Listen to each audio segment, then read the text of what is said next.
Selamat pagi Indonesia. Anda menyaksikan seputar Bali terkini pukul 9 WITA bersama saya Agus Jagatraya.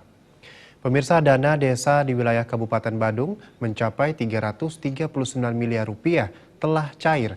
Dana desa diharapkan membantu peningkatan kesejahteraan masyarakat dan hal tersebut diungkapkan Kepala Badan Pemberdayaan Masyarakat Desa dan Pemerintahan Desa Putu Gede Sridana.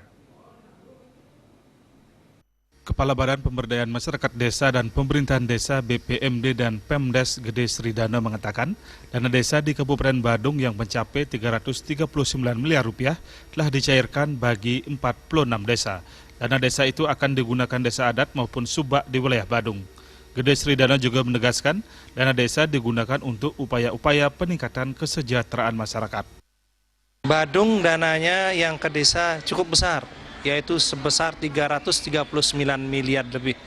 Nah, itu sudah kami sampaikan kepada semua pemerintahan desa, dan pemerintah desa sudah menuangkan dalam APBDes yang kami sudah verifikasi seluruhnya, diverifikasi, dan desa sudah bisa mengeksekusi di lapangan untuk pelaksanaannya, sehingga diharapkan serapan di desa dapat meningkat dan bahkan bisa 100%, namun tidak terlepas dari aspek normatif dan pengawasan yang kami lakukan. Gede Sridana menyatakan lebih lanjut, dana desa diharapkan mampu memenuhi harapan masyarakat desa melalui program-program desa yang telah dirancang. Desa Aryani dan Sufiatna, Bali TV. Pemirsa, demikian seputar Bali terkini kali ini. Nantikan informasi menarik kami lainnya dalam seputar Bali terkini 1 jam mendatang. Salam Indonesia.